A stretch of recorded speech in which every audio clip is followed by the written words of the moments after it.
Ya Ali Madad. Otherwise, Rai Abu Ali Missionary, wise number 628.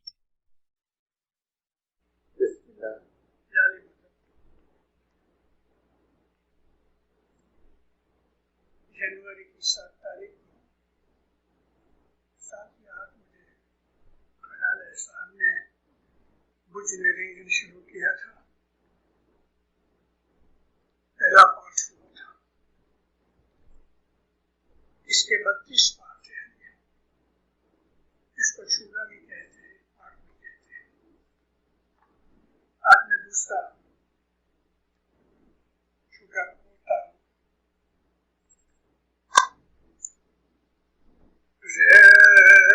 तू ही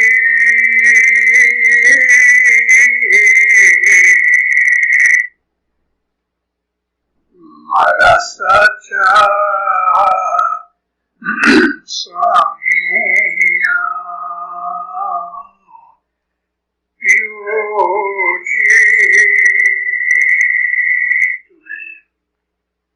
निराला निरंजन कहीं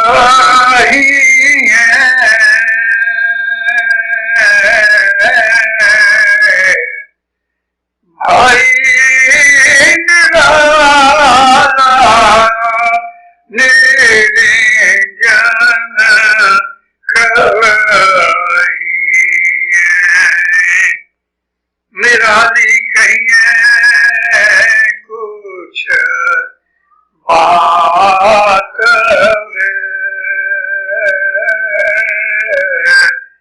भाई निराली कहीं कुछ बात गूंगे सपना पाए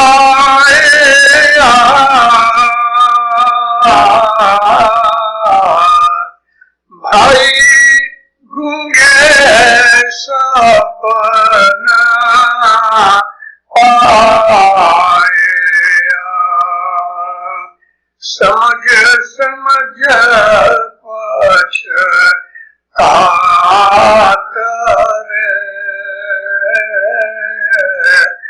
भाई समझ समझ पछतात। मौलाना आज़म इमाम के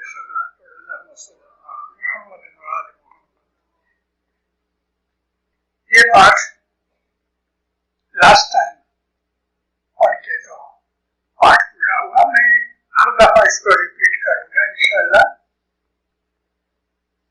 खुलासा तो मैं कर चुका हूं कि वो खुदा जो नजर नहीं आता, उसका कोई आकार नहीं, उसका कोई स्वरूप नहीं, उसकी कोई फिजिकल बॉडी नहीं, कुछ नहीं, मैटर नहीं कि हमें आंख से नजर आ सके। वो एब्सोल्युटली स्पिरिचुअल है, नूर है। और उसकी जो बातें हैं इस सदर कहते हैं वो भी निराली है। निराला कहते हैं यूनिक को। इंग्लिश में निराला मीन्स यूनिक, उस जैसा और कोई है ही नहीं। उसके खुद की जो एग्जिस्टेंस है वो भी निराली है और उसकी जो बातें हैं वो भी निराली है।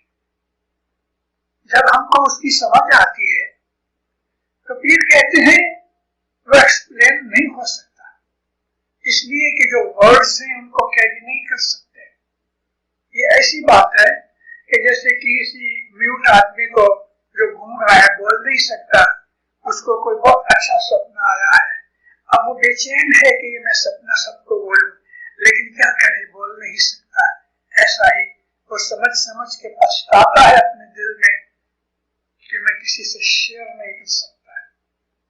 खुदा की बातें खुदा ही जानता है, लेकिन जब वो किसी पे राजी होता है तो फिर अपनी कुछ बख्शिशें उसको देता है और फिर वो आदमी किसी को वो बात कह नहीं सकता, कहना भी चाहे तो कह नहीं सकता। अभी भुज निरंजन इसीलिए नाम रखा गया तुम जो इनविजिबल है उसकी अंडरस्टैंडिंग हासिल करो।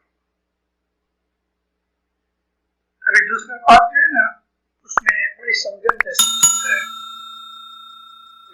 न्यारी थे न्यारी कर जानो रे भाई, न्यारी थे न्यारी कर मानो, जानो नहीं मानो। ये तो थे कछु पिछानो रे भाई, ये तो थे कुछ पिछानो। सूफियों की बातें हैं ये सारा ग्रंथ, ये सारी किताब मिस्टिसिज्म के ऊपर है। मैंने ताज भाई को कहा था कि जमात के अंदर बोलूं तो सही, ठीक है, लेकिन होता क्या है कि इसके अंदर बात ऐसी एडजेक्टिव्स आते हैं कि जो सूफियों के हैं, आएंगे आगे मैं आपको बताऊंगा।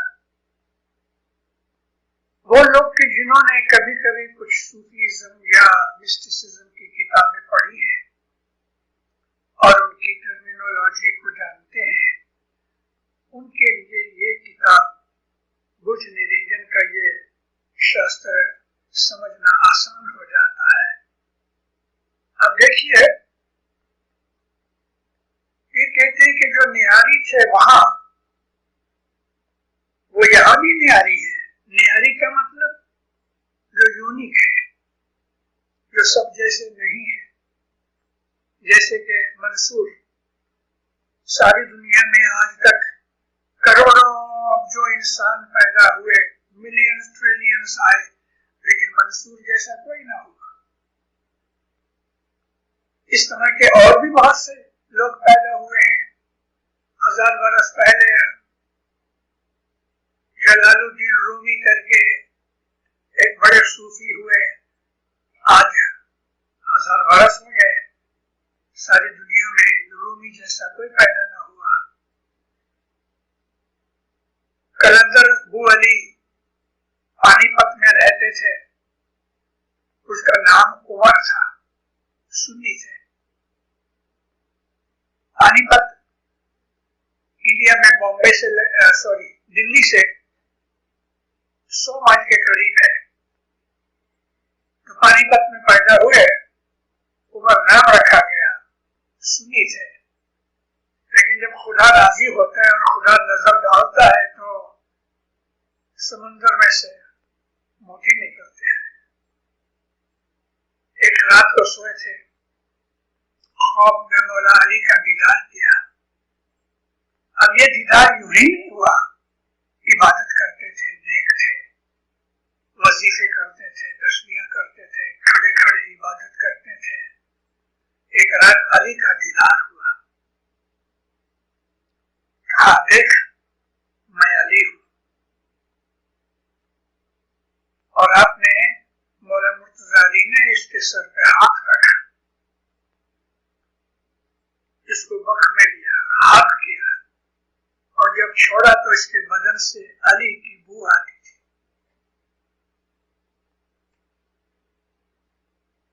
नाम बदल दिया, उमर मिट गया, बू अली कलंदर नाम हो गया, बू अली, अली की बू वाला। लाखों करोड़ों इंसान उसके बाद पैदा हुए, लेकिन उस जैसा कोई ना हुआ। इस किस्म की बहुत सी एग्जाम्पल्स हैं कि जो आला किस्म के जो लोग होते हैं, जब खुदा की नजर डाल देता है तो वो मिट्टी का सोना बन जाता है। इनको हम न्यारी कहते हैं, यानी यूनिक। ऐसी हस्तियां, ऐसे लोग, ऐसे जीव कि वो जब नीचे से ऊपर चढ़ते हैं तो फिर वह बिल्कुल यूनिक होते हैं, उस जैसा फिर दूसरा नहीं होता। तो फिर यहाँ कहते हैं कि जो इस किस्म के जो सूफी हैं, जो मिस्टिक्स हैं, जो रूहानी लोग हैं, जो खुदा के वली बन जाते हैं, फिर उनकी दुनिया अलग हो जाती है, उनकी नजरें जुदी हो जाती है, वो लोगों से अलग रहते हैं, ख्यालों में भी और यूं भी, मगर लोग उनको पहचान नहीं सकते। कोई कोई लोग ऐसे होते हैं। मैं अपनी वाज़ों के अंदर इस किस्म की बहुत सी दलीलें दे चुका हूं। मौला की रहमत से बहुत से टॉपिक्स मैंने पूरे किए हैं। एक वाकया यहाँ मुझे याद आया, ये चीजें समझने के लिए अच्छी चीज है। ऐसे ही एक सूफी लाहौर में से, पाकिस्तान में लाहौर है, अब लाहौर का जो शहर है उसके अंदर से एक रिवर निकलता है, उसको कहते हैं रावी, रिवर रावी। इसके किनारे के ऊपर एक छोटे सा फकीर थे, बुल्ले शाह, पागलों जैसी बातें करते थे, लेकिन जो इबादत वाले सूफी टाइप के जो लोग थे वो उनको समझते थे। छोटी सी झोपड़ी सी हाथ रिवर के किनारे पे, वहां वो रहते थे। कभी कोई आदमी आया और साथ बिठा के खिला दिया तो खा लिया, नहीं तो दिन कई दिन निकल जाते थे, वीक्स निकल जाते थे, खाना नहीं खाते थे। और उनको इसकी आदत भी नहीं थी, कभी किसी से मांगा भी नहीं कि मुझे भूख लगी है। आहिस्ता आहिस्ता ये वो बहुत मशहूर हो गए, तो चाहने वाले कुछ स्टूडेंट्स, कुछ शागिर्द, डिसाइपल्स वगैरह जमा हो गए। अब झोपड़ी जो थी वो आर्टियो था, वो नदी के किनारे पे था, पेस्टल लैंड था। एक 10-12 साल का लड़का अपने बाप की भैंसे ले आता था हर रोज, 10-20 के पता नहीं कितनी भैंसें थी। वो भैंसें उधर पानी में पड़ी हुए सारा दिन, और भैंस को पानी बहुत पसंद है, पर्टिकुलरली वार्म क्लाइमेट के अंदर। तो भैंसें तो पानी में पड़ी हैं और ये इधर उधर नाचता है, बेर तोड़ के खाता है, फल तोड़ के खाता है, जाता रहता है। और वो देख रहा है हर रोज के बहुत से लोग इस आदमी को मिलने आते हैं। एक दिन देखा दूर से कि सैयद बुल्ले शाह अकेले बैठे हैं, झोपड़ी के पास दरवाजे पे आके बाहर खड़ा रहा। वो उठ के बाहर आया, सिर पे हाथ रखा, प्यार किया। कहते शाह साहब आप क्या काम करते हैं? हंस पड़ा, कहने लगा हम खुदा का रास्ता बताते हैं। तो मुझे भी बताइए। उसको देखा, मासूम लड़का है, पढ़ा लिखा कुछ नहीं, छोटी उम्र से बस खेल तमाशे में निकाला है। कहने लगा मुझे बताओ ये भैंसें किसकी? फिर मेरे अब्बा की है। इसमें कोई ऐसी भैंस है जो तुम्हें बहुत पसंद है? वो बड़ी है। अच्छा, ये कैसे पता लगे कि तुझे पसंद है, तुझे पसंद करती है? हाँ वो भी मुझे पसंद करती है। सीटी मारी, वो भैंस पानी से बाहर निकल के इसके बाद आके खड़ी हो गई।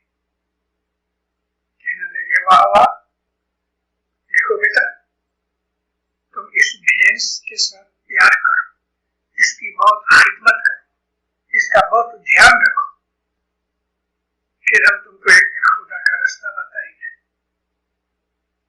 अच्छा जी, बस इसने उस भैंस का ज्यादा ख्याल रखना शुरू कर दिया। भैंस, उसकी जो भैंस की जो ब्रेन है ना, उसके अंदर इंटेलिजेंस जैसी बहुत छोटी सी चीज है,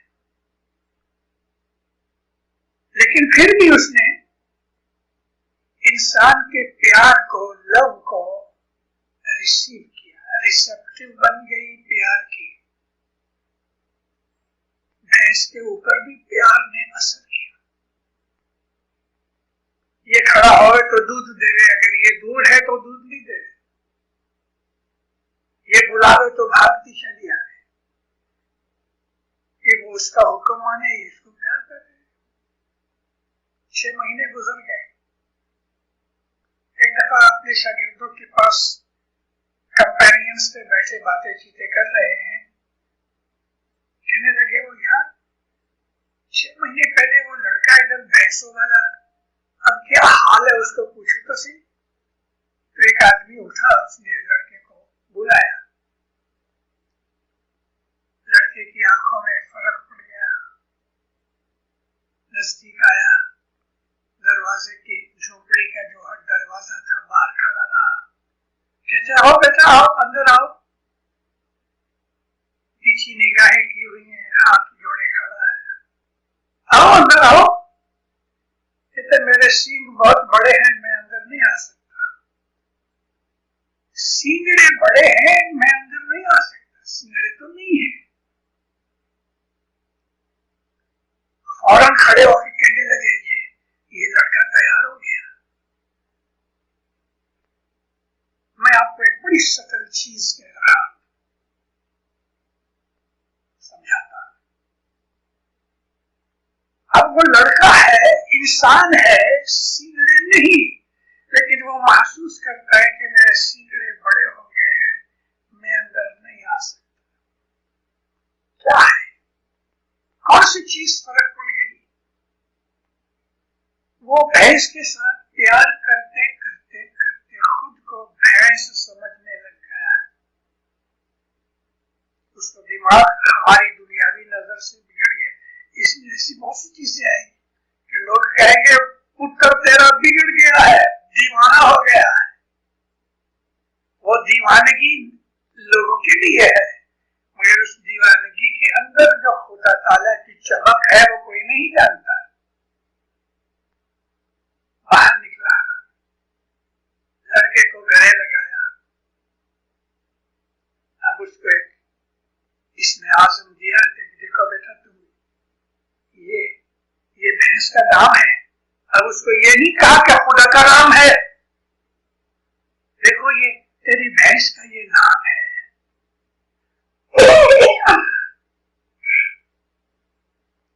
भैंस का नाम है, खुदा का नाम नहीं।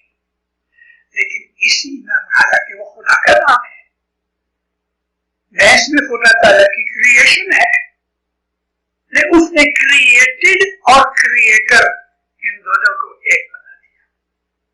भैंस तो भैंस, जानवर तो जानवर, लेकिन क्रिएटर ने इस जानवर को बनाया, तो क्रिएटर और इस क्रिएटेड क्रीचर के अंदर कोई फर्क? हाँ बहुत, लेकिन अब वो लड़का ऐसा आ गया कि उसने वो फर्क महसूस नहीं किया।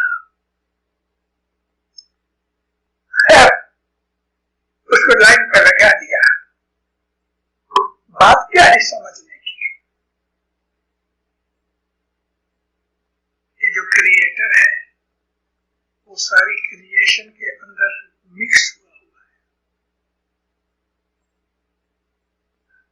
जिधर देखता हूं उधर तू ही तू है, जहां नजर डालता हूं या मौला तू ही नजर आता है। लोग नजर नहीं आते, दरख्त नजर नहीं आते, पहाड़ नजर नहीं आते, तू नजर आता है। तेरी शान न्यारी है।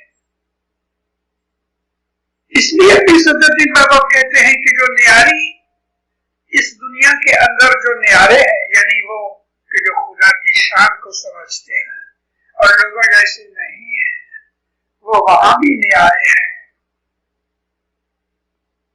और वो लोग जो पहचानते हैं, लोग नहीं पहचानते। सब शिफायत आंखों जाको मेरे भाई,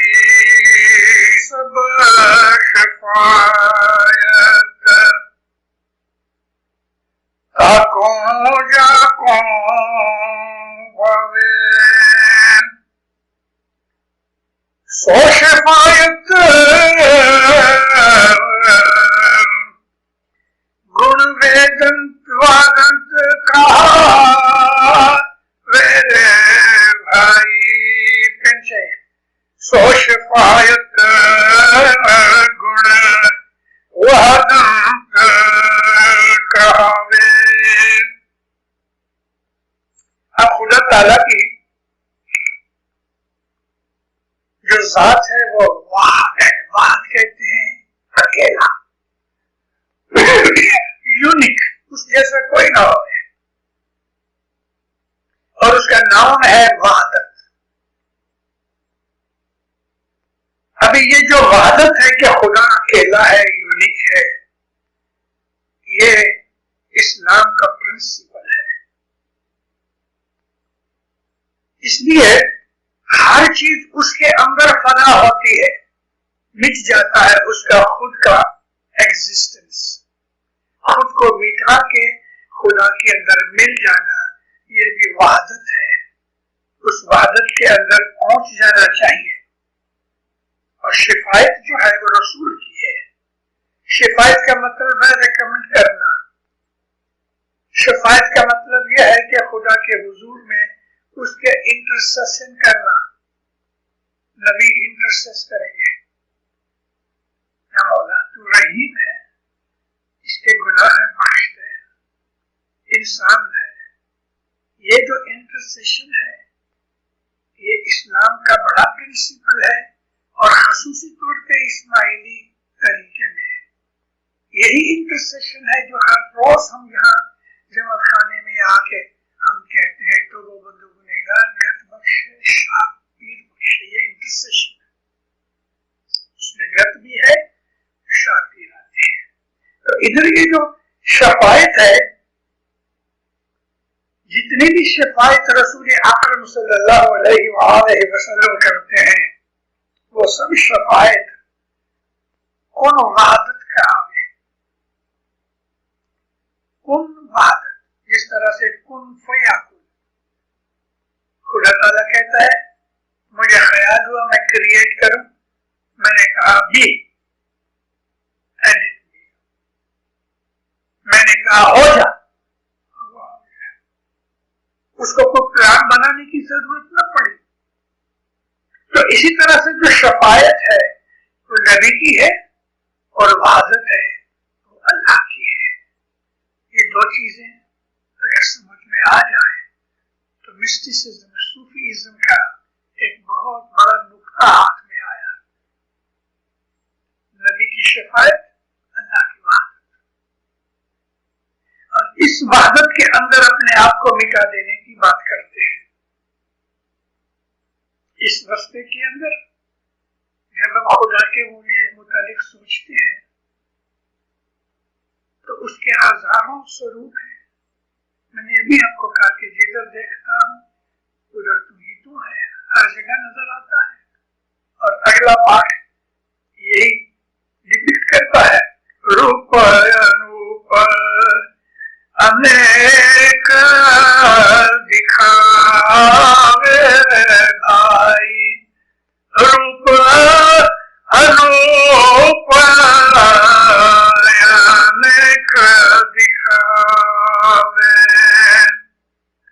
बात बात पिया देख फिरावे भाई। पिया, इसको हमारे पीरों ने अपने गिलानों में मौला को पिया कहा है। पिया कहते हैं जिसको हम प्यार करते हैं, जो हमारा मकसूद है, हमारा डेस्टिनेशन है, हमारा ऑब्जेक्टिव है। और ऑब्जेक्ट भी वही है, हमारा सब कुछ वही है, सेंटर वही है। तो रूप अनूप बहुत दिखाए, इसके रूप अनूप इतने हैं कि हम उसको गिन भी नहीं सकते। और फिर कहते हैं कि बात बात में पिया भेद फिरा है, बात बात में घड़ी घड़ी फ्रीक्वेंटली वो अपना भेद फिराता है, अपनी एग्जिस्टेंस, अपना रूप, अपना ड्रेस, अपना अपीयरेंस चेंज करता रहता है। उसको किस हालत में देखना, किस हालत में जानना, ये इजी नहीं है। द्रौपदी कौरवों के कोर्ट में, महफिल में सैकड़ों आदमी उसके सामने बैठे हैं और दुर्योधन ने एक आदमी को कहा, दुशासन उसका नाम था, कि तुम इसकी साड़ी उतारो। मरने जैसी बात है।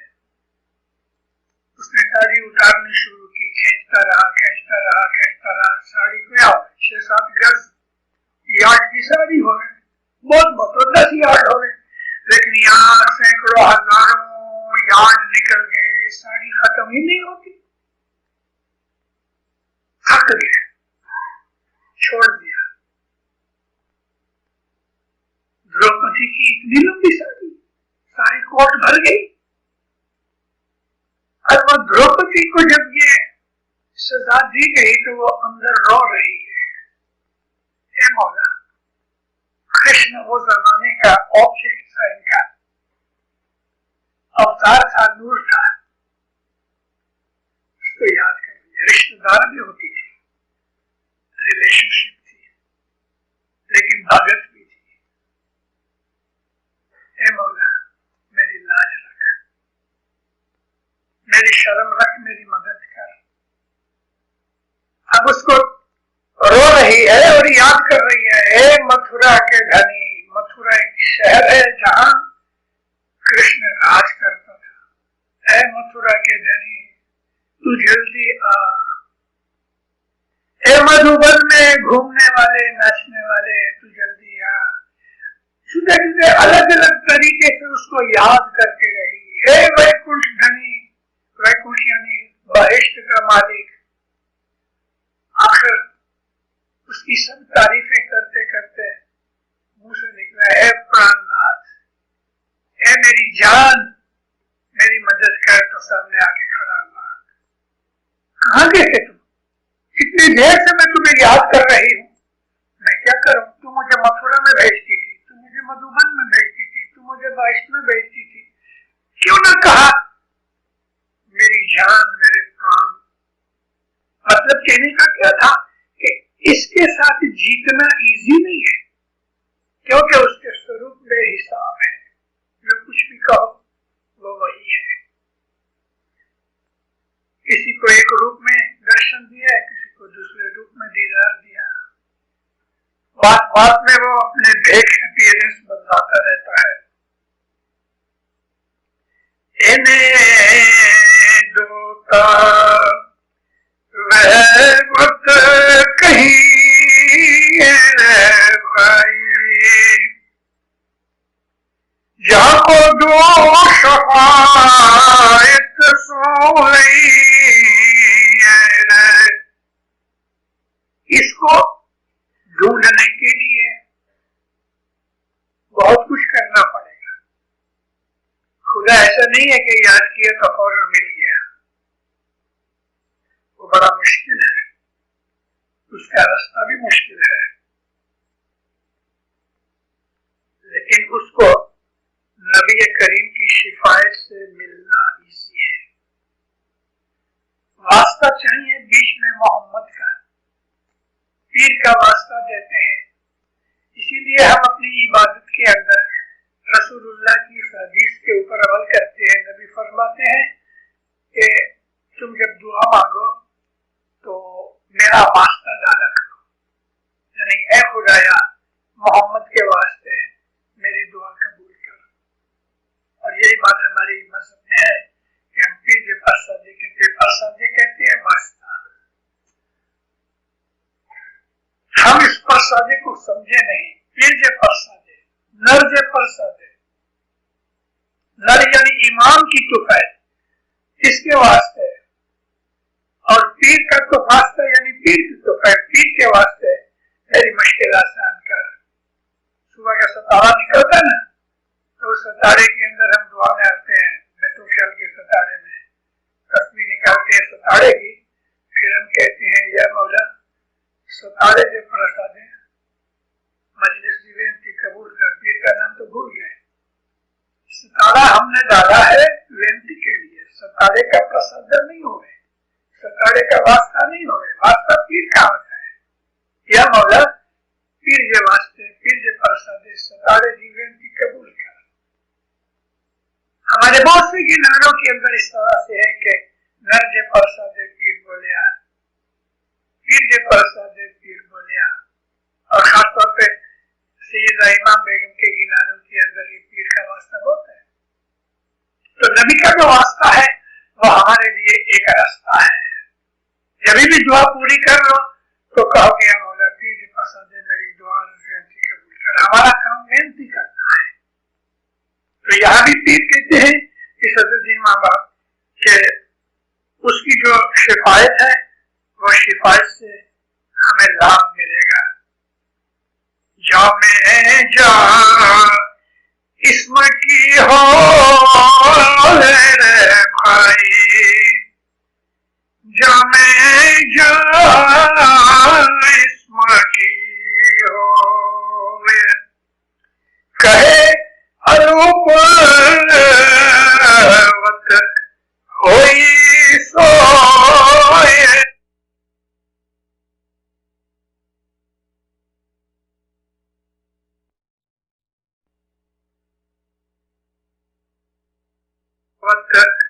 होई सोए रे भाई।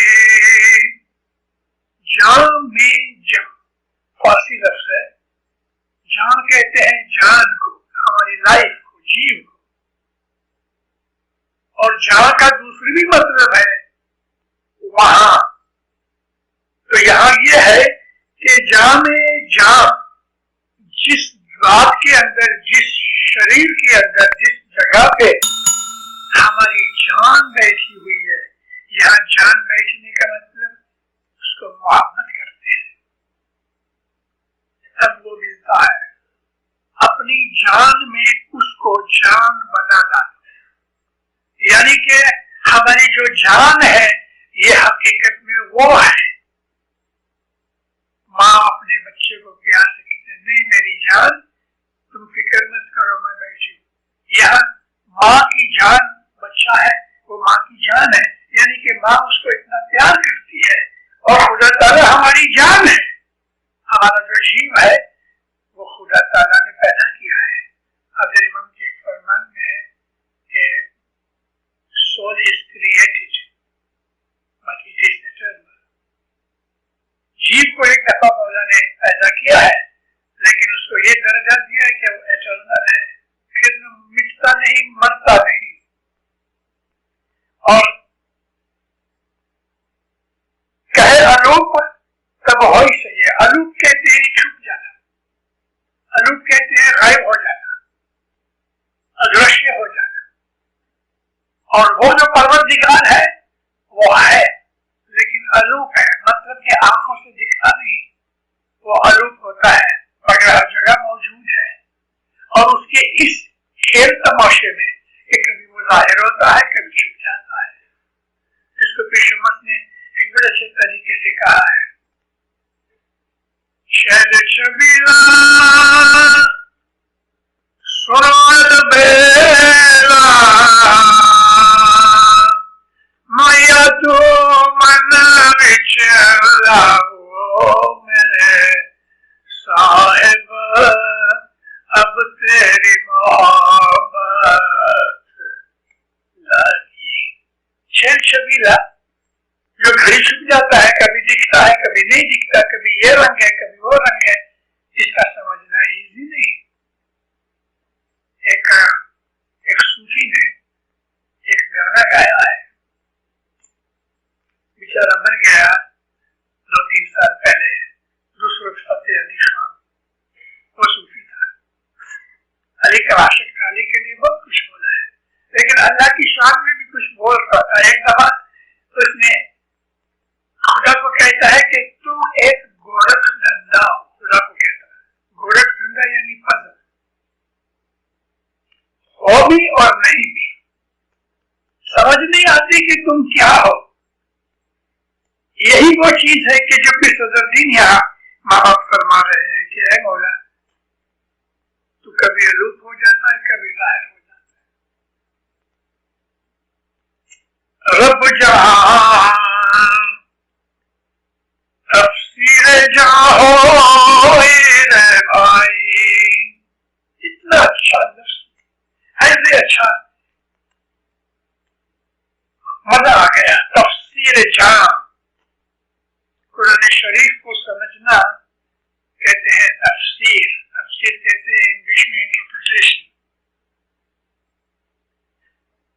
तो यहाँ कहते हैं कि ऐ रब जहां जान जान की तफसीर बन जाए,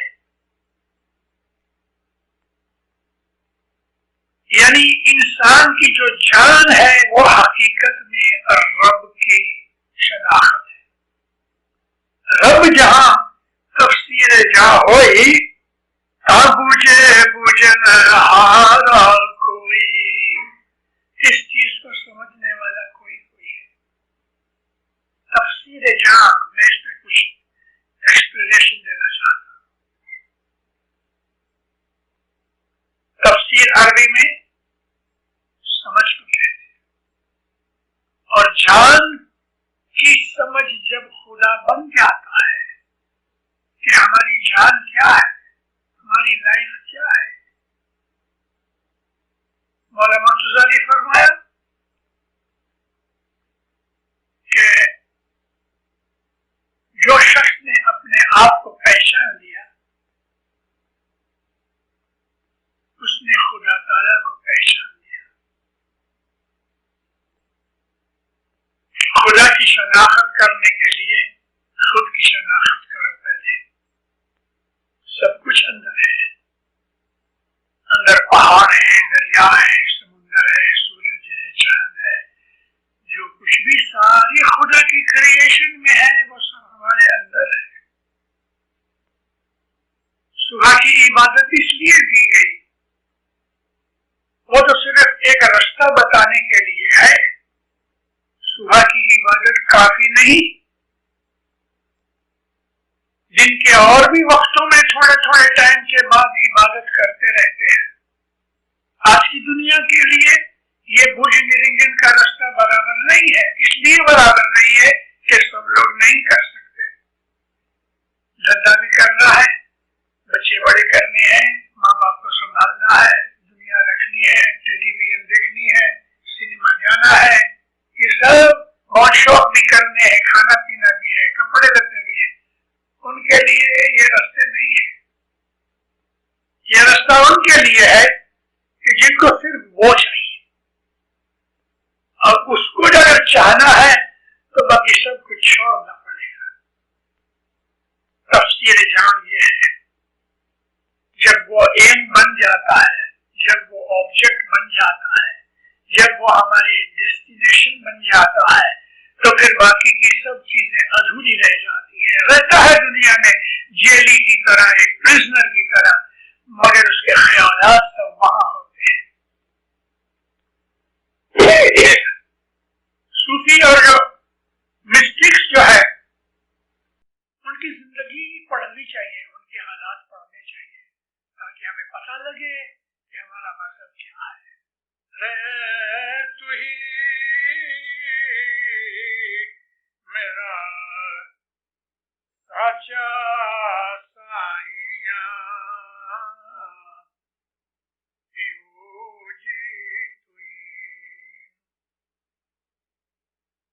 जिन रंग ने रूप नहीं,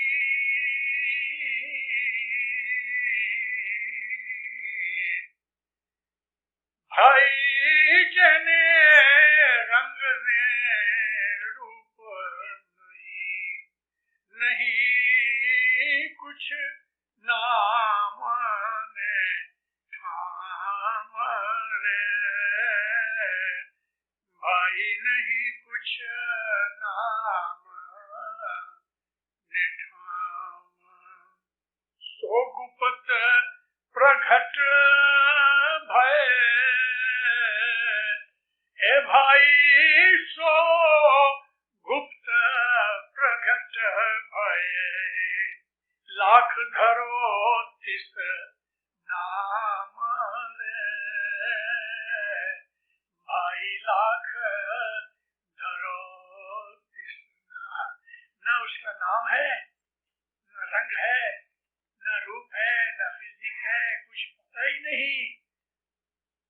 छुपा हुआ है, लेकिन जब वो प्रकट होता है, जाहिर होता है, अपीयर होता है, आप उसको जिस नाम से चाहो पुकारो, लाखों नाम बना दो उसको, हर नाम उसका नाम है।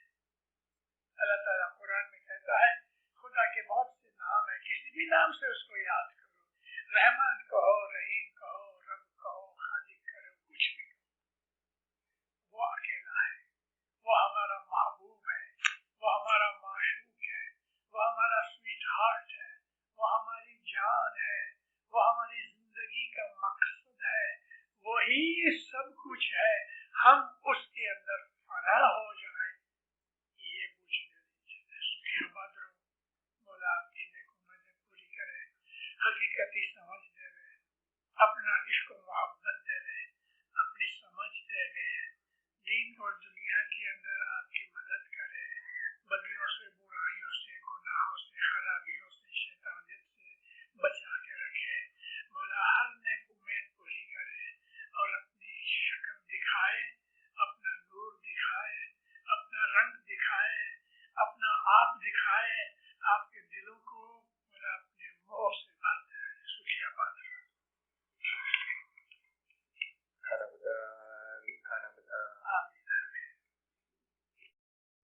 Ya Ali Madad. Otherwise, Rai Abu Ali Missionary, wise number 629. May 10, year 2002. My wise and Richmond Jamaat Khana of Vancouver. This is the third installment of Bhujni Ranjan.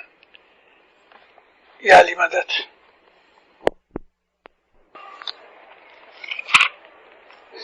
या अली मदद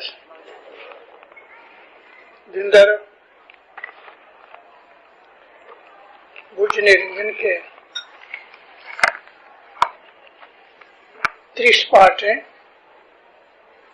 2 महीने किए, आज तीसरा पार्ट है।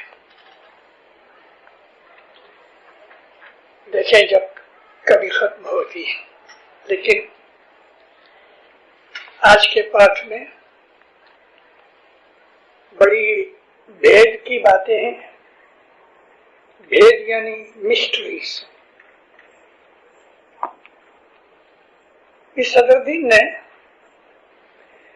माँ बाप ने जितने शास्त्र लिखे, ग्रंथ लिखे,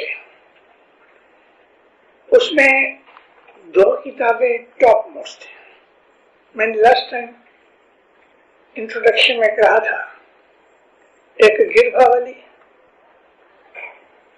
कि जिसको समझना ऑर्डिनरी आदमी का काम नहीं। वजह ये कि 60% संस्कृत है और संस्कृत 600 बरस पुरानी। अभी तो संस्कृत में बहुत से फेरफार हो चुके हैं। और दूसरी जो मिस्टीरियस किताब है मिस्टिक्स की, वो ये है भुजनी रंजन।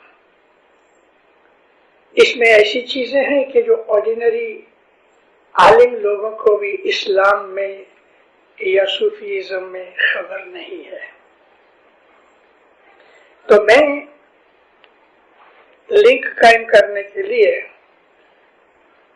जो लास्ट वारानी थी वो मैं शुरू करता हूं और अपने खुदावंद मौलाना हाजिर इमाम पे सलवात पढ़ो। अल्लाहुम्मा सल्ली अला मुहम्मद व आलि मुहम्मद इला क़यामा। रे तू ही मरा साचा साईया,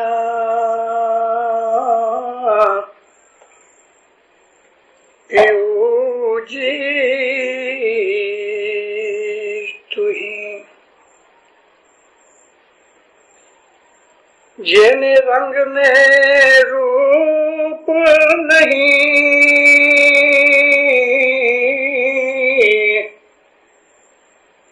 ए जेने रंग ने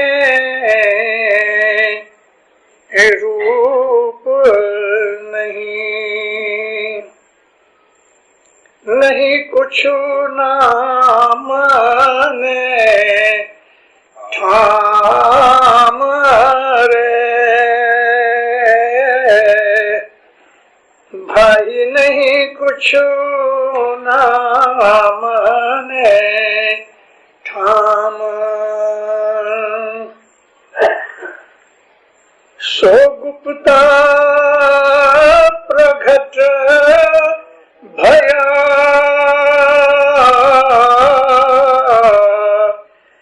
ए भाई सो गुप्ता प्रगट भया लाख धरो तिस नाम रे भाई लाख धरो तिस नाम। खुदा की जात की बात करते हैं। ये किताब मैंने आपको पहले से कहा कि सूफियों की किताब है और सूफियों को खुदा की शनाख्त होनी चाहिए। ये जो सूफी हैं, मिस्टिक्स हैं, मजजूब हैं, शेख हैं, सालिक हैं, कलंदर हैं, कुतुब हैं, ये सूफियों के दर्जे हैं, उस्तादों के दर्जे हैं। इन सब में जो एक चीज कॉमन होती है वो है खुदा की मोहब्बत। मैं बहुत दफा अपने वाज़ों में कहा करता हूं कि मोहब्बत जो है वो वन वे ट्रैफिक है। वन वे ट्रैफिक कैसे? मोहब्बत देती है, मांगती नहीं, इसलिए मैं उसको वन वे ट्रैफिक कहता हूं। मोहब्बत में सौदा नहीं होता कि मैं तुझे ये दूं तू मुझे ये दे। मोहब्बत में देना ही देना है। इसको कहते हैं सुपुर्दगी, सरेंडर। आशिक जो है वो सिर्फ एक तलब करता है अपने दिल में, अपनी इबादत में, अपने बिहेवियर में, अपनी जिंदगी में। उसका एक ही एम होता है, मैं अपने महबूब को, मैं अपने माशूक को राजी करूं। बस एक ही मुराद और एक ही दुआ उसकी होती है कि तुम मुझ पे राजी रहो। अब यहां आगे और भी बहुत अच्छी अच्छी चीजें आएंगी। ये ने रंग नहीं, रूप नहीं, क्योंकि बदन है ही नहीं, कोई शरीर नहीं, कोई चीज नहीं। ये ने रंग ने रूप नहीं, नहीं कुछ नाम न ठाम। कोई आदमी है या कोई चीज है तो एक जगह पड़ी होती है तो भी फलाने ठिकाने है, इसका कोई ठिकाना, पता, एड्रेस कुछ नहीं, नाम ही नहीं, ठाम भी नहीं, रंग भी नहीं, रूप नहीं। तो फिर क्या है ये चीज ढूंढने के लिए सूफी लोग अपनी जाने देते हैं कि ये क्या है।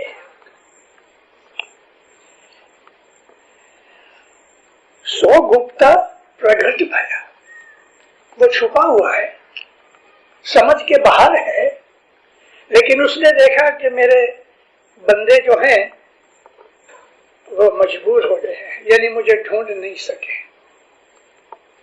तो फिर क्या हुआ? अपने आप को उसने जाहिर किया। जब अपने आप को जाहिर किया तो ये सब आशिक खुश हो गए, क्योंकि उसको ढूंढते ढूंढते उम्रें गुजर गई।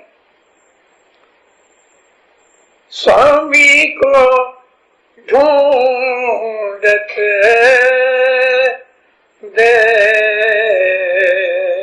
देखते के ताजुग गया, विरा के भाव गया। भाव कहते हैं एक स्पैन ऑफ लाइफ। कितनी जिंदगियां निकल गई कि कितने युग निकल गए, मैं उसको ढूंढता रहा, देखता रहा, मगर न मिला। अब जो उसने देखा कि मेरे बंदे मजबूर हो गए हैं, थक गए हैं, है ना, वो फिर हसन कबीर दिन की बेनती में चाली चाली ने हूं थकी रही, चलते चलते। अब ये चलना क्या है, हजारों जन्म लिए ये जो सफर किया, अब मैं चलते चलते थक गई, हम नहीं रहे चलाए। अब चला नहीं जाता, क्योंकि अब वो जोर नहीं रहा, थक गए। जन्म ले लेके मर मर के, पैदा हो मर जाओ, पैदा हो मर जाओ, ये सफर बड़ा मुश्किल सफर रहा, अब नहीं चला जाता। अब जब इसने देखा कि अब मेरे बंदे थक गए हैं, तो जाहिर हुआ, सो गुप्ता प्रगट भय, अब लाख धरो किस नाम, लाखों नाम है उसके, जिस नाम से चाहो पुकारो। अल्लाह ताला कुरान में कहता है, मेरे अच्छे अच्छे नाम हैं, रहमान कहो, रहीम कहो, करीम कहो, जिस नाम से चाहो पुकारो। जो कि 99 नेम्स कुरान पाक ने जो दिए हैं वो जिक्र करने के लिए दिए हैं, खुदा के 99 नाम ही नहीं है, उसके तो नाम बेहिसाब है। तौरात मूसा अलैहिस्सलाम पे उतरी, ज़बूर हजरत दाऊद पे उतरी, अंजील हजरत ईसा पे उतरी, कुरान हजरत मोहम्मद पे उतरा। ये चारों किताबों के अंदर 1000 नाम है खुदा के, लेकिन क्या 1000 ही नाम है? नहीं दीनदार, उसके नाम बहुत हैं। जिस लफ्ज से प्यार से उसको बुलाओ वो उसका नाम है। तो यहाँ भी सदरुद्दीन माँ बाप ने खुदा ताला के लिए ये कहा है पहले कि उसका कोई जिस्म नहीं है, रंग नहीं, रूप नहीं, नाम नहीं, ठाम नहीं, वो छुपा हुआ है। और अल्लाह ताला ने दाऊद को कहा, क्या दाऊद तुम तो कंज़ुम मख्फियन, मैं छुपा हुआ खजाना था। मैं खुद, अल्लाह कहता है, मैं छुपा हुआ खजाना था। अभी छुपा हुआ खजाना होगा तो कौन ढूंढ सके? लेकिन फिर भी जो खुदा के आशिक हैं उनको ये तो है दिल में, क्योंकि उसकी एक छोटी सी स्पार्क हम सब के अंदर है, यानी वो हमारे अंदर मौजूद है। हम उसको बाहर ढूंढते हैं, लेकिन हकीकत में वो अंदर छुपा बैठा है, और वो अंदर छुपा बैठा है, नजर नहीं आता, नाम नहीं, ठाम नहीं, जगह नहीं, कुछ नहीं। तो फिर जब वो देखता है कि मजबूर हो गए, तो फिर वो अपना आप दिखाता है, यानी उस आदमी को अंदर से रोशनी मिलती है। और जब वो पहली दफा उस रोशनी को देखता है ना, बेहोश हो जाता है, बेहोश हो जाता है, अपना आप खो बैठता है। एक मुकाम हैरत में, जिसको हम इंग्लिश में बोलते हैं ऑ, ऐसी चीज को जिसको देख के हमारा मुंह खुला रह जाए, हम हैरान हो जाए, हम उस चीज को अच्छी तरह कॉम्प्रिहेंड न कर सकें, वो ऐसा है। लेकिन जब वो चाहे तो ही उसको हम देख सके, वगरना नहीं। चलो अभी हम आज का लेसन शुरू करें। निजी नाम निरंजन के दो भाती रे भाई, नाम निरंजन के दो भाती, एक जाति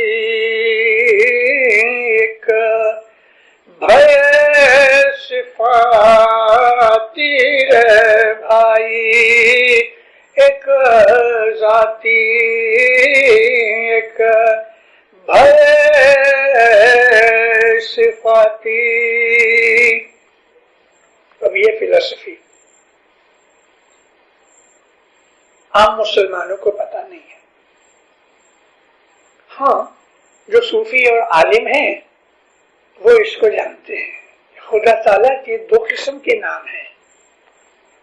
एक नाम उसका जाती है, पर्सनल नेम, अल्लाह, ये उसका पर्सनल नेम है, अल्लाह।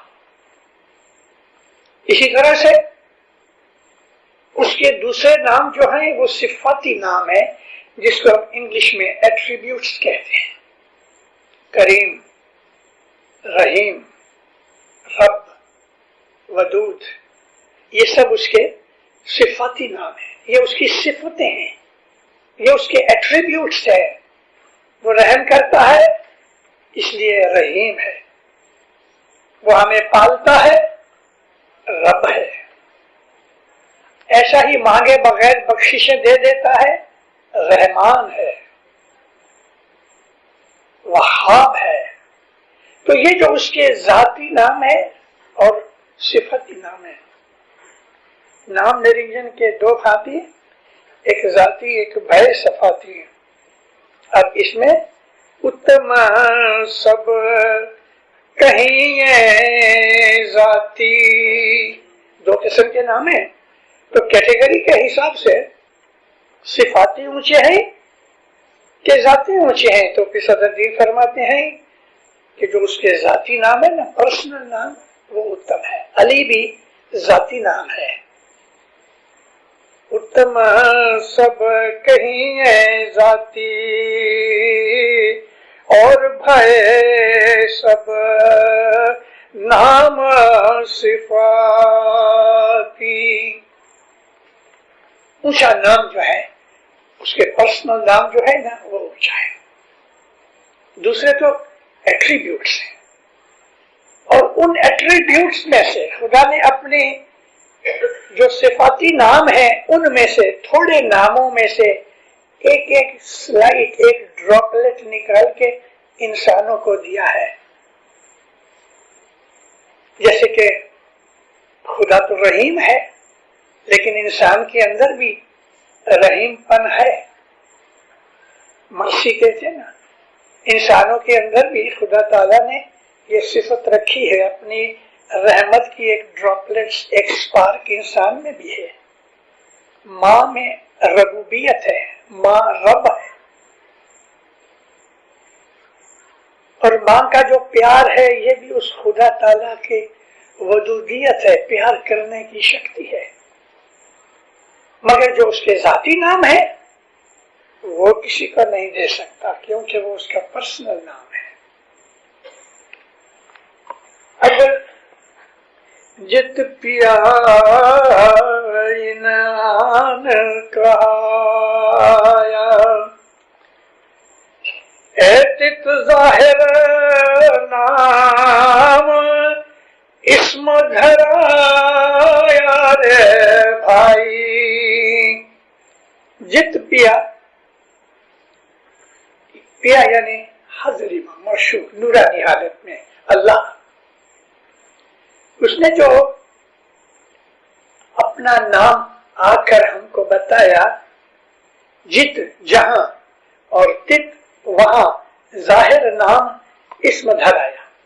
अब जब वो अपीयर हुआ, जाहिर हुआ, जैसे कि मोहम्मद की शक्ल में रहमत बन के आया, खुदा की रहमत को पर्सोनिफाई किया मोहम्मद रसूलुल्लाह की पर्सनैलिटी में। मोहम्मद का बदन है, आंखें, नाक, कान इंसान है, लेकिन वो रहमतुल लिल आलमीन है। खुदा की रहमत की पर्सोनिफिकेशन मोहम्मद है। ऐसा ही खुदा ताला की जो कुव्वत है, ताकत है, माइट है, उसकी पर्सोनिफिकेशन अली मुर्तजा है। तो खुदा ताला ने अपने जो नाम हैं, इन नामों के अंदर जो सिफतें हैं, इन सिफतों को इंसानों तक, इंसान वहां तक अप्रोच हो सके, तो उसने इस तरह से अपने इस्म यानी नाम बनाए। जे नाथ जे ना जे उत था सो इत होई आया रे भाई, जे उत था सो इत होई आया। वो मुंह पर सब भेख बनाया रे भाई। वो जित था यानी कहाँ था हमें मालूम नहीं, लेकिन वो इत होकर आया। अब यहां आया, इत मीन्स यहां। कहाँ था वो? उत था। जब भी हम खुदा ताला का ख्याल करते हैं तो हम नाम लेते हैं, ऐसे यूं भी हमें कहते हैं ना वो ऊपर वाला यानी खुदा ताला। हम ये समझते हैं कि वो ऊपर है, लेकिन इस दिन कहते हैं हाँ वो कहाँ था, जहां भी था, लेकिन वो अब यहां आया है। ये सूफियों की एक मिस्टिक बात है, और वो ये है, सूफियों में रूहानी इल्म के 3 दर्जे हैं। पहला दर्जा यह है कि फना फिर शेख होना, फना अपने आप को मिटा देना, कंप्लीट सरेंडर हो जाना शेख के। शेख पीर, मुर्शिद, गुरु। और जब सूफियों में कोई आदमी जाता है दाखिल होने के लिए, तो इंसान के अंदर जो होपनी और हैंकर ईगो वगैरह है ना, इसको तोड़ डालने के लिए उसको बहुत मीन काम देता है मुर्शिद। मेरे बूट साफ कर दो, ये मेरा घोड़ा खड़ा है ना, इसकी जरा मालिश कर दो।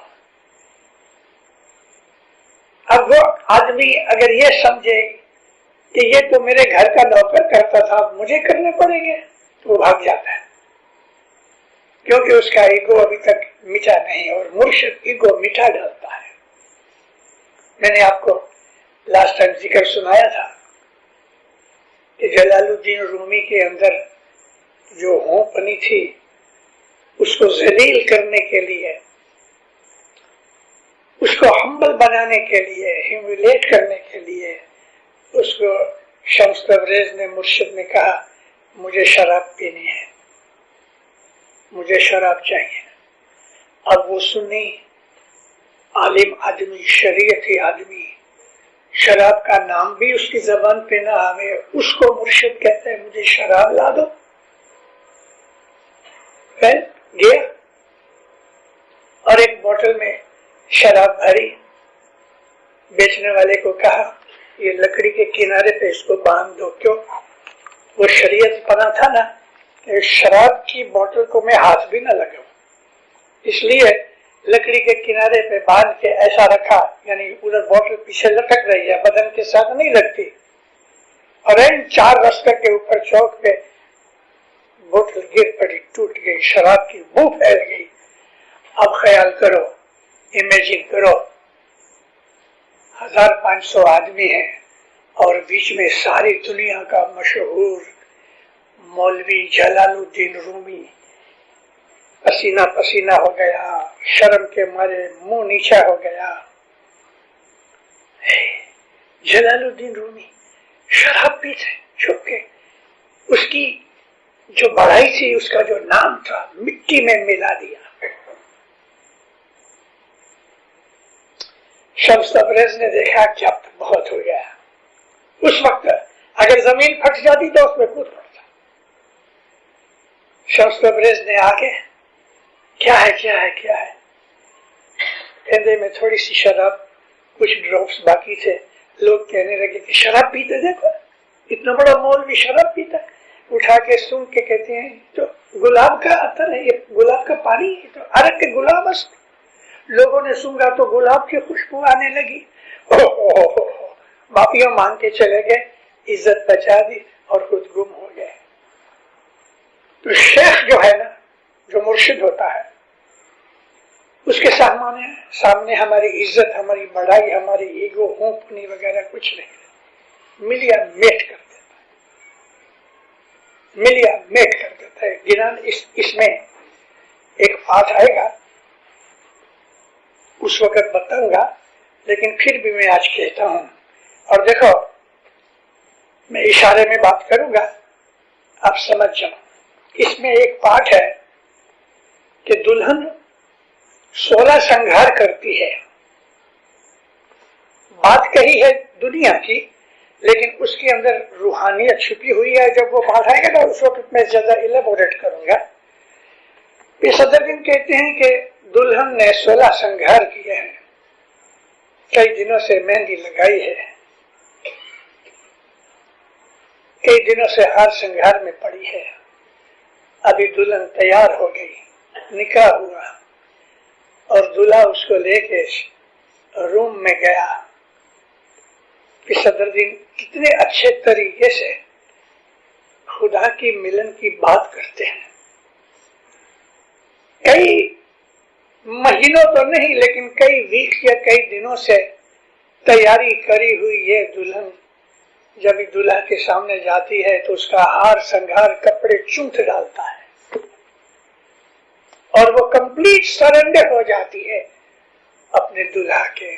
ये इशारा जब मौला मिलता है तो इंसान की बढ़ाई, उसके ईगो, उसके अंदर होपनी, ऐसी जितनी भी चीजें हैं ना, मिलिया मेट हो जाती है।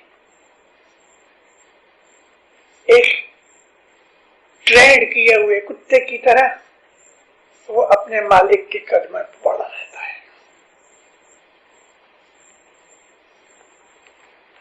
अब वो मौला उसने अपने बंदों के लिए दुनिया में आके अपने रूप को जाहिर करके उसने सब भेख बनाया। जे उत था सो इत हुई आया, वो ऊपर सब भेख बनाया। ए मान गुमान करे मत कोई रे भाई। मान ये मुका को समझे तो मुझे अपमान कहीं है। अरे अपमान, तेरा मान किधर है कि अपमान हो गया? मान अपमान, मान गुमान करे मत कोई, जो उत था सो इत मन होई। मान गुमान काहे का? ये बदन तेरा है, ये तो फना हो जाएगा। तो किस चीज का मान करता है? हमारे गिनानों के शास्त्र में, हमारे लिटरेचर के अंदर बहुत से इस किस्म के वाकयात हैं। मान गुमान हमारे मजहब में नहीं चलता। जहां मान की बात आ गई वहां होपनी आ गई, और जहां होपनी आई वहां मामला खत्म हो गया। मौलाना हजरत सुल्तान मोहम्मद शाह दत्ता खतुल ख्याल के एक फरमान में फरमाया, इबादत करोगे, आहिस्ता आहिस्ता ऊपर चढ़ोगे, 7वें आसमान तक पहुंचोगे, लेकिन जरा भी अभिमान किया, प्राइड जरा भी किया, तो मौलाना सुल्तान शाह फरमाया कि 7वें आसमान से निकल के 7वें जहन्नम में चले जाओगे, दोज़ख में। सबसे बड़ी चीज जो हमारी इबादत में हमें खराबी में डाल देती है, होपनी, हसद। और हसद करने वाले में होपनी होती है, इसीलिए हसद करता है। अगर होपनी ना हो तो हसद किससे करे? हसद उससे करता है जिसको अपने जैसा या अपने से बड़ा समझे। तो इबादत के अंदर, सूफी तरीके के अंदर मान गुमान कुछ नहीं। और यहां जो इंसान आया है, पहले कुछ नहीं था, फिर आया, कुछ बन के आया, फिर मिट जाएगा। तो मैं वो 3 दर्जों की बात कर रहा था। फना फिर शेख, मुर्शिद के सामने अपने आप को मिटा डालना।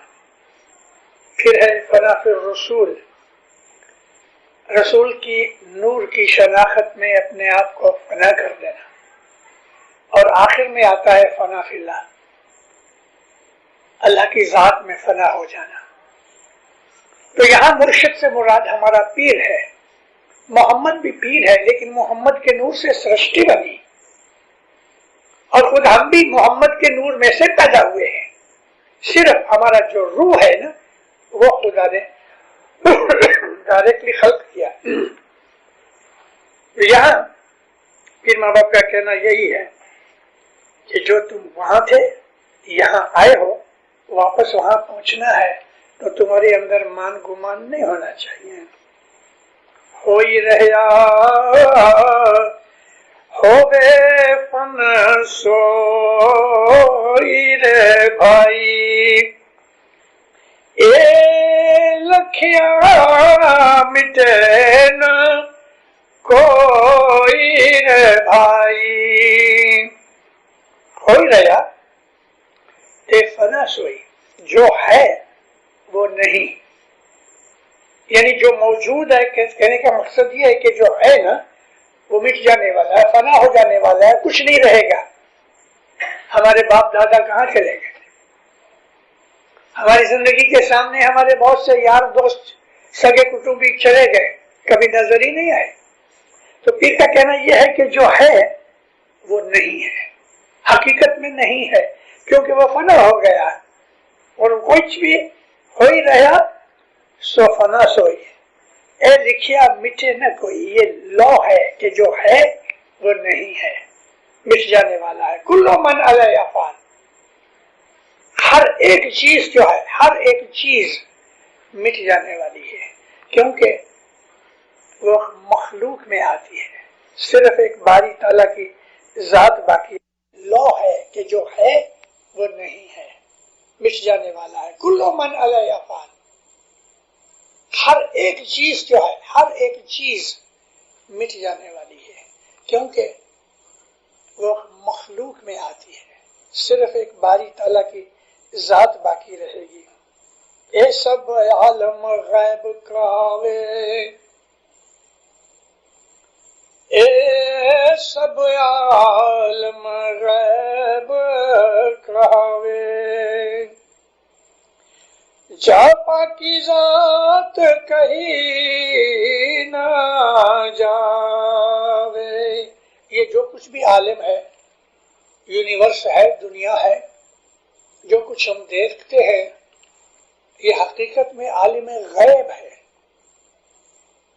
जिस तरह हम सपने में जो कुछ भी देखते हैं हमें रियल लगता है, लेकिन जब आंख खुलती है तो वो खत्म हो जाता है। तो पीर का कहना ये है कि ये सारी जो कुछ भी हम कुछ दुनिया ये आलम देख रहे हैं, ये हकीकत में गैब है, यानी नहीं है, सपने की तरह है। पीरों के गिनानों में यह है कि ये जो संसार सपनों करी जानो, हकीकत नहीं है। तो ये सब आलम गैब कहावे, बाकी जात कहीं न जावे। ये पक्की जात नहीं है, रहने वाली जात नहीं है। खलकत कोई नाम न पावे रे भाई, खलकत कोई नाम न पावे। सब जो पाक ज़हूर कहावे रे भाई। खलकत यानी क्रिएशन, कुछ भी चीज जो है, हर चीज क्रिएट की हुई है। पीर का कहना है कि हकीकत में जो कुछ भी है वो नहीं है। ये पॉइंट जरा मुश्किल है समझना, हमारे ख्यालों में है। अभी ये टेप रिकॉर्डर पड़ा है, ये नजर आता है, लेकिन सूफी इल्म के अंदर ये नहीं है। तो ये है क्या? उसने चाहा कि ये है तो ये है, मगर जब उसने कहा कि ये नहीं है तो ये नहीं है। ये लॉ है कि खुदा के सिवा कोई चीज रहने वाली नहीं। कोई 1 बरस में, कोई 2 बरस में, कोई 10 बरस में। अमुक बैक्टीरिया जंतु ऐसे हैं कि वो 1 घंटे की उम्र होती है, with in seconds, with in minutes वो मल्टीप्लाई होते हैं, मर जाते हैं। कोई ऐसे भी हैं कि जिनकी उम्र 1000 साल की होती है, जैसे कि मगरमच्छ की, या बास ऐसे किस्म के सांप हैं कि जो 1000 साल तक जीते हैं।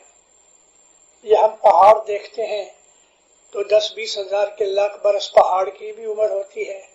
पहाड़ पैदा भी होते हैं, मिट भी जाते हैं, हालांकि उनमें जान नहीं, लेकिन एक किस्म का लॉ है।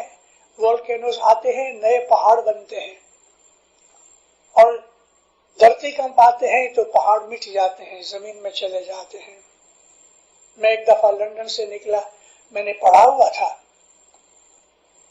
कि कई हजार साल पहले एटलांटिस नाम का एक टापू था, एक आइलैंड था, कि जो यूरोप और अमेरिका के बीच में अटलांटिक है ना ओशन, ये इसके अंदर घुस गया।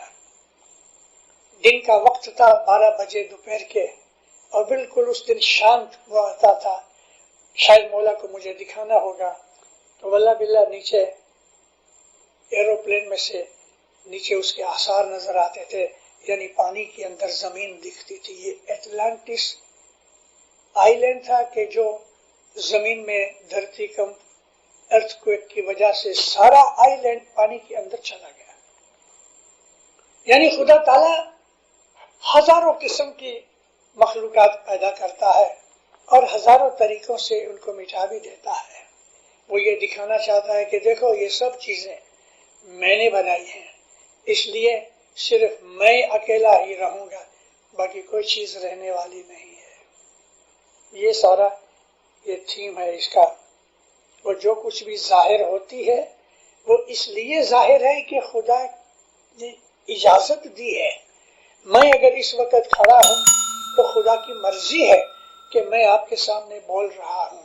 जैसे ही उसने ये इरादा किया कि मैं नहीं हूं, मैं मिट जाऊंगा। हर शय उसकी मर्जी से चल रही है, तो वही वो है और कुछ नहीं है। रे तू ही मरा साचा साइया पियो जी तुम्हें। ये जो रे तू ही है ना, मेरे मौला का फजल है। मैंने बहुत कुछ पढ़ा, अपना भी पढ़ा, गैरों का भी पढ़ा, सूफियों में भी गया, उनकी चीजें भी पढ़ी। लेकिन ये जो तरीका है जिसको हम सुतवैनी का तरीका कहते हैं, ये फॉर्मेट जो है ना, इसमें रे तुही पहली दफा हमारे पिशमस माँ बाप ने चालू किया। उसके बाद पिशमस की औलाद ने, जैसे कि ये पीर सदरुद्दीन उनकी औलाद में है, पीर हसन कबीर दिन है, ये रे तुही इस्माइली के सिवा और कहीं नहीं मिलती।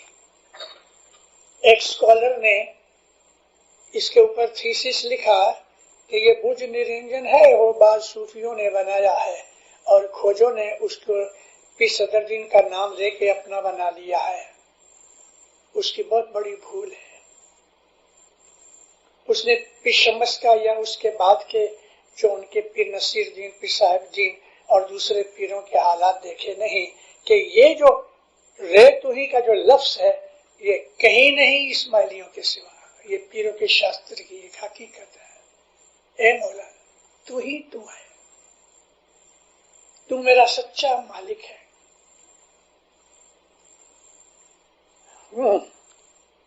अब ये भी बड़ी अच्छी चीज है। न तिन नाम ने ठाम है,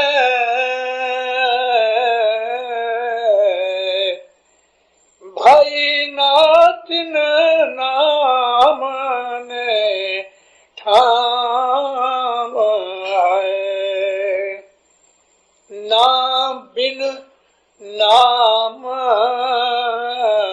ने ठाम रे,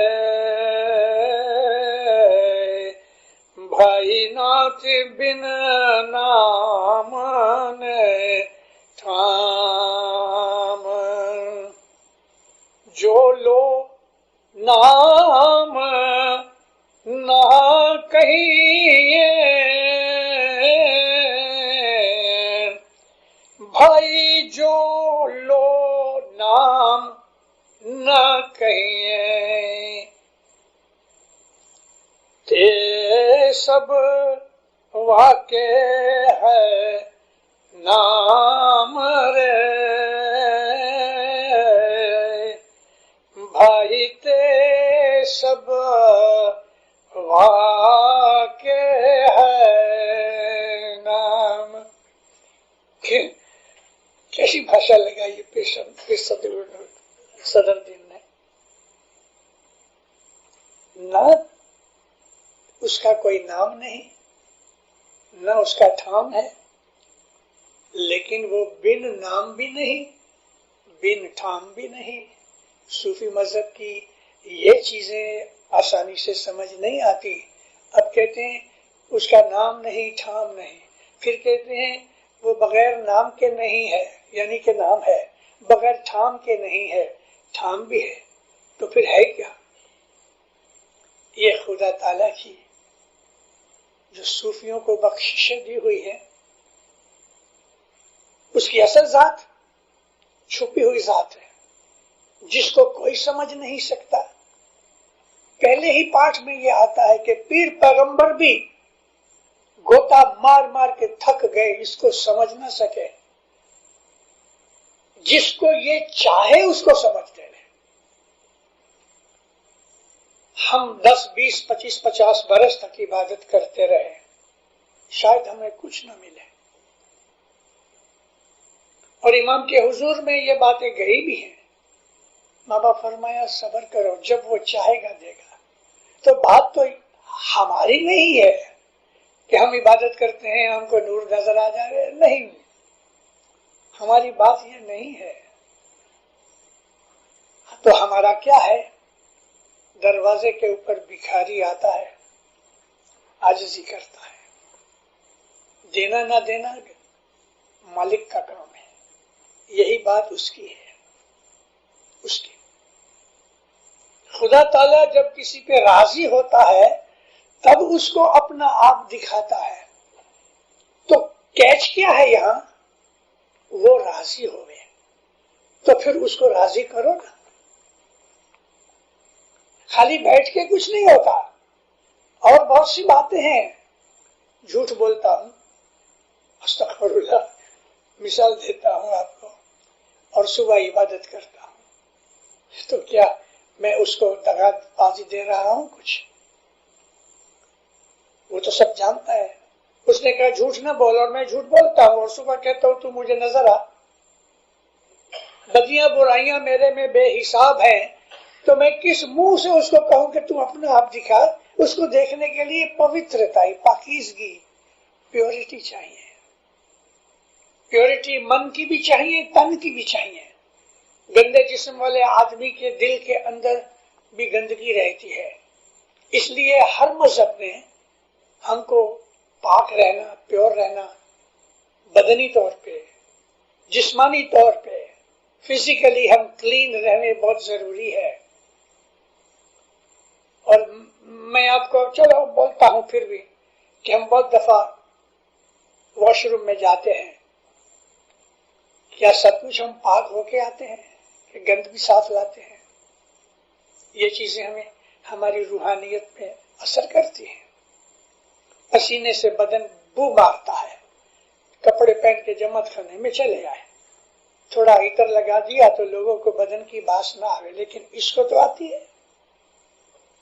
जाहिर भी क्लीन होना चाहिए, बातिन भी क्लीन होना चाहिए। और अगर मौलाना सुल्तान मोहम्मद शाह के लफ्ज बोलूं, अगर जाहिर नहीं तो बातिन कुजास्त। अगर जाहिर तुम्हारा अच्छा नहीं है तो बातिन कितना अच्छा हो सकता है? तो जाहिर भी अच्छा होना चाहिए, बातिन भी अच्छा होना चाहिए। अब यहां भी यही दो बातें हैं, उसका नाम नहीं, उसका ठाम नहीं।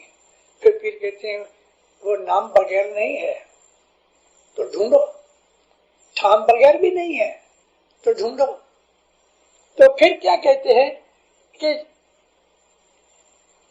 जब वहां उसके जो लो नाम न कहीं है। अगर मान लो कि हमने नाम लिया है रब, तो रब के अलावा और भी नाम है ना, वो नाम ढूंढो कि जिस नाम से हम उसको पुकारे तो वो आ जावे। मैं एक चीज और थोड़ी भेद की बता दूं,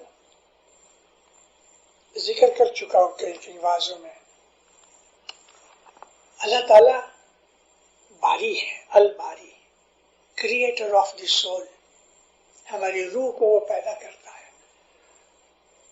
हर वक्त रूहें पैदा करता रहता है कंटिन्यूअसली। और रूह पैदा होती है मगर मरती नहीं, रूह डिस्ट्रॉय नहीं होती। Soul has been created but it's remains permanently हज़रत इमाम के फरमान में। जब खुदा ताला, ऐसा एक मिसाल देता हूं, ये भाई बैठी है, इसकी रूह को जब मौला ने पैदा किया, वो अकेली नहीं, लाखों रूहें पैदा हुई हैं। इसकी रूह के साथ लाखों रूहें पैदा हुई हैं। उस वक्त खुदा किसी हालत में होगा? मानो कि उस वक्त खुदा रहीम की हालत में है।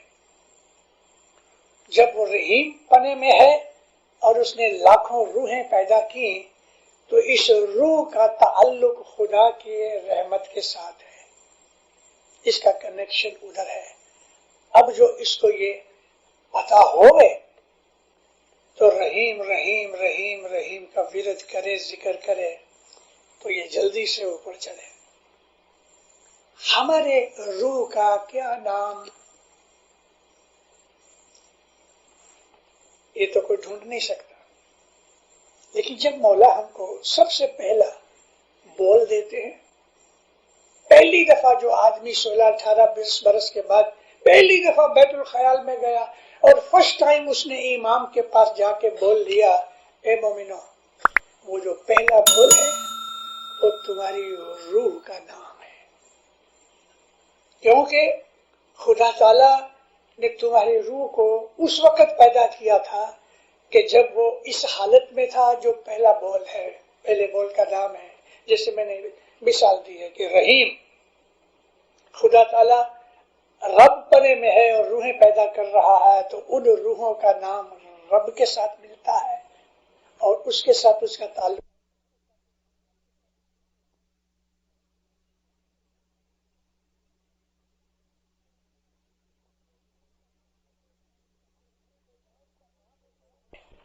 कि ना उसका नाम है कोई, ना उसका ठाम है, लेकिन नाम बगैर भी नहीं, ठाम बगैर भी नहीं। ये सटलिटी जो है, ये जो बारीकी है अंदर समझने की, इसको कभी आराम से बैठ के तो सोचो। मौला आपको सुखी आबाद रखे, दीन और दुनिया में अपनी मोहब्बत में रखे, बदियों बुराइयों से बचा के रखे, शैतान के फरेब से बचावे।